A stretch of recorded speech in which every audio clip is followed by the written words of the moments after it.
আজকে আমি আপনাদের জন্য একটা লং ভিডিও নিয়ে আসলাম।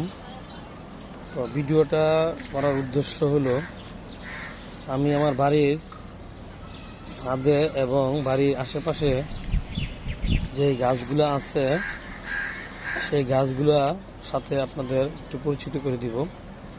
এখানে একটা ড্রামের মধ্যে আছে আপনার আমড়া গাছ। এটা হলো আমড়া গাছ, এটা হলো পেয়ারা গাছ, ঠিক আছে। আর এটার মধ্যে আছে, দেখেন এই টপটার মধ্যে আছে পাথরকুচি গাছ। এখানে আছে এটার মধ্যে একটা কাঁটা জাতীয় ফুল গাছ এবং একটা হলো পাতাবাহারের মতন গাছ, ঠিক আছে। এগুলি সৌন্দর্য বৃদ্ধি করে। এটাতে আছে যে যে দেখেন এটা হলো ছিল মালটা গাছ, খুব টক ছিল। এই বালতিতে আছে পেয়ারা গাছ,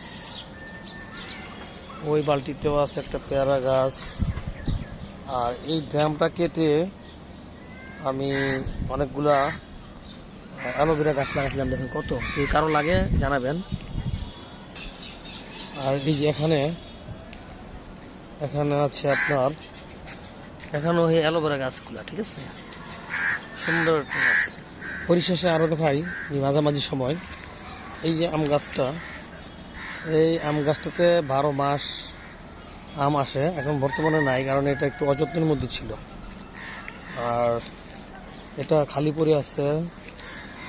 এটা হলো লেবু, দেখেন কি অসম্ভব সুন্দর একটা লেবু, নতুন পাতা ছাড়ছে। এটা তো একটা পেয়ারা গাছ আছে, তার পুদিনা পাতা। এটা হইল আপনার কি বলে, চাইনিজ পাতা, যেটা সুপের সাথে খাওয়া খুব ঘ্রাণ।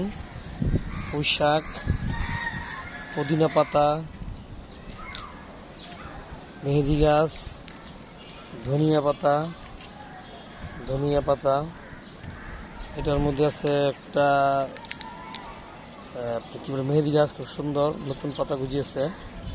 এখানে ওই যে কি বলে ড্রাগন একটা চারা, এটাতে লাগানো হবে, ভবিষ্যতের জন্য রাখা হয়েছে। আর এই এখানে ডালিম গাছ, এটা ডালিম গাছে প্রচুর ফুল আসে, কিন্তু ফুল আসে ঠিক আছে, কিন্তু একটা ডালিমও ধরে না, সব ঝরে পড়ে যায়। আর এখানে আছে 2টা মেহেদি গাছ, ঠিক আছে। দেখেন খুব সুন্দর পাতা গজেছে। মেহেদি গাছ, ড্রাগন ফলের চারা অযত্নে পড়ে আছে। এই যে আরেকটা আম গাছ, ঠিক আছে, এটা 12 মাস হতো।